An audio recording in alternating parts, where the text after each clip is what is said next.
Sally walked through the door in the back alley, straight into the crazy restaurant kitchen. She spotted her mom stirring 3 pots while the head chef screamed at everyone. Faster!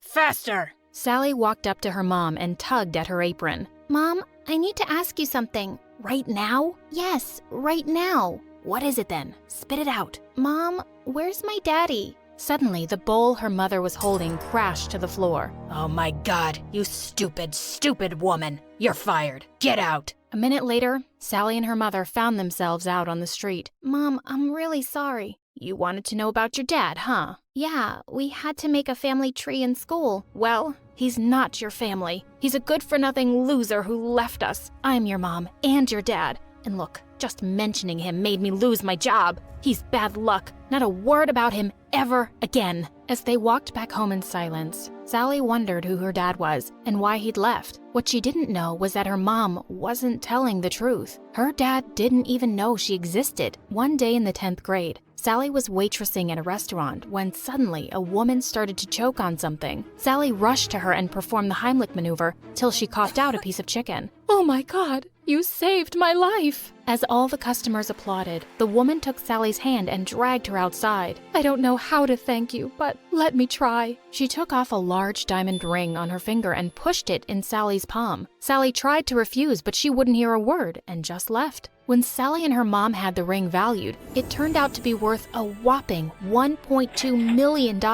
This could change their lives. They sold the ring, and with the money, they decided to move to a better house. One night, Sally's mom slipped into the attic and took an old letter out of a box. She went downstairs and threw it in the fireplace. She didn't want Sally to ever read it. The letter said, "I'm so sorry that you had a miscarriage and you had to go through it alone. I know you hate me, but please, let me help you. I really do love you and I always will. Charles." But what she didn't know was that a few days ago, Sally had been looking for something in the attic and she'd already found the letter, and it kept haunting her. Sally looked for anything she could find on her dad and found out he was a wealthy businessman. She'd never be at peace till she met him, just once. So one night, she packed her bags, took some of the ring money, and left home. She took a train to the city where her dad lived. Now, all she had to do was find a way to get close to him. The next morning at breakfast, Sally spat out her coffee when she saw an ad in the newspaper for a nanny by her dad's family. 24/7 nanny needed for an 8-year-old girl. P.S. Only apply if you have a sophisticated British accent. Well, that's perfect, Sally thought to herself. I can fake that. When Sally went for the interview, her jaw dropped at the size of the mansion, and there was a long line of nannies at the front door. As she joined the line, a little girl peeked out from behind a tree looking angrily at the nannies. Just then, she spotted Sally and their eyes met. Sally started walking over to her. That must be her half-sister. What are you doing, sweetheart? I'm Cynthia. I'm running away. What does it look like? Oh, I see. But why? 'Cause my mom's getting me an old cranky nanny again. Well, what if I was your nanny? You don't look old or cranky. I'm not, darling. I'm full of nonsense and fun. Please be my nanny. You sound freaking funny. Meanwhile, what was happening in the mansion was crazy. Cynthia's mom couldn't find her anywhere and was certain someone had kidnapped her. She'd gone down to the police station, and when she got back with some officers, she found Cynthia and Sally. Officers, arrest her! You! Get away from my daughter! No, Mommy. She's my new nanny. What? You don't get to decide that, Cynthia. We have no idea what kind of person this girl is, and she looks too poor. Mom, you always choose my nannies, and they're awful. It's either her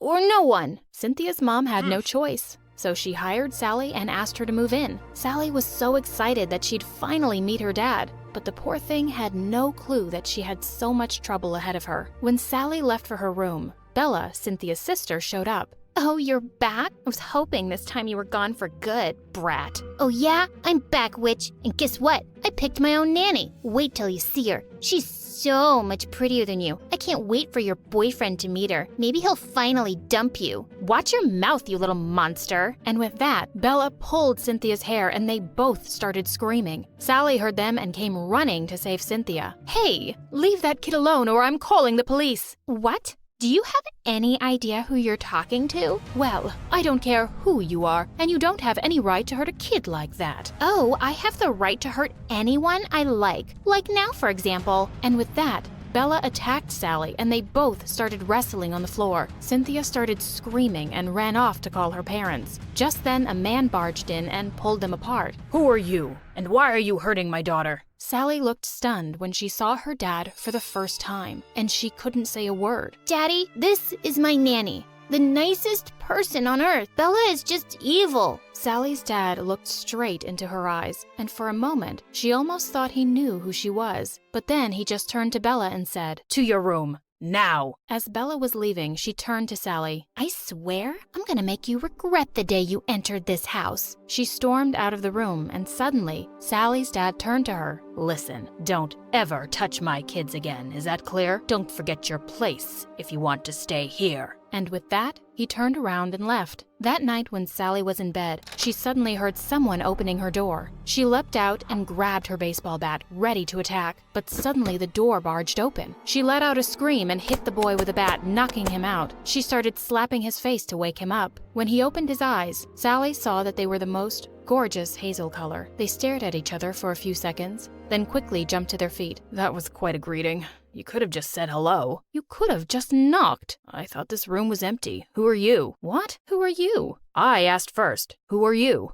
I'm Sally, Cynthia's nanny. Who are you? Oh, I'm Bella's boyfriend, Alan. Or at least I was. I think we just broke up for the 20th time. With that, he climbed out the window. It was nice to meet you, Sally. Also, your accent is kinda hot. And then he jumped. As Alan drove off on his motorbike, he couldn't stop thinking about Sally's eyes. The next day, Sally was determined to tell her dad the truth. She waited for him in the living room, but Cynthia told her that he'd left for a business trip. Sally decided to wait for him, but she had no idea how long she'd have to. One night, Alan crept up the wall to Sally's window and knocked gently. When she pulled back the curtains and saw him, she looked more annoyed than surprised. If you've come back to make up with Bella, why aren't you using her window? I'm not here for her. I'm here for you. Come with me. I want to show you something. But what about Bella? We broke up, remember? It's for good this time. Now come.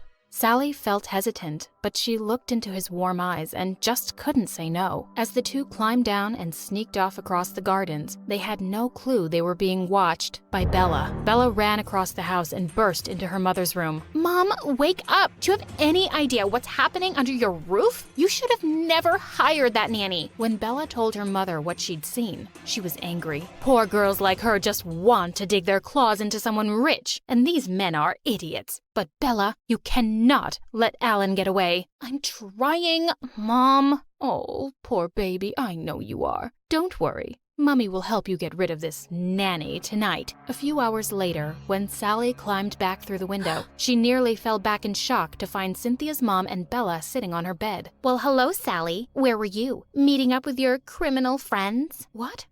I don't know what you're talking about. That's when Cynthia's mother walked up to her, holding a diamond necklace she'd never seen. I found this in your drawer. To think I ever let a thief like you into my house. What? I've packed your bags already, so just get out before I change my mind and call the police. Sally was horrified, but she knew she had to leave now. She picked up her bags and ran out of the house in tears. While Bella and her mom were cackling upstairs, Cynthia had woken up to the noises. She peeked out of her room to see Sally running out the front door. Cynthia burst into tears and ran after her. Sally, wait! Please don't go! Sally didn't look back even once and got into the cab at the gate. Cynthia kept running after till the car was out of sight, but when she turned to go back, she didn't realize she'd taken the wrong route. Back at the mansion, Cynthia's mother had found out she was gone. She screamed and woke up all the servants to go out and search for Cynthia. Cynthia's mother called up Sally immediately. Of course she's not with me, ma'am. I don't know where she is. Sally, you have to come back right now and help me find my baby. I know if anyone can find Cynthia, it's you. Please,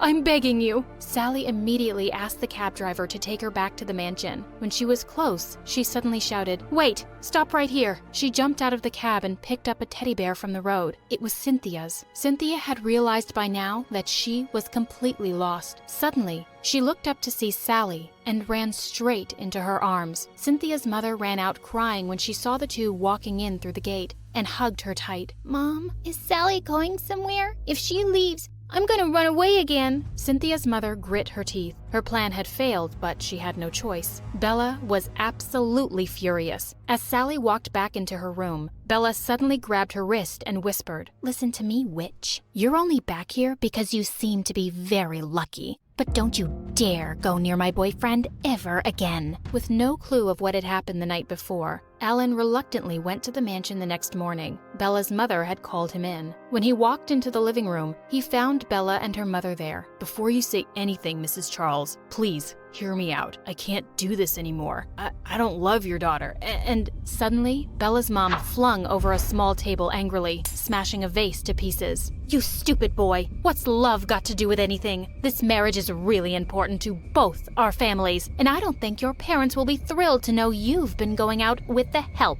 I don't know what you're... Stay away from the nanny, Ellen. She really needs this job, and I'll make her life miserable if I see you near her. Now you two, grow up.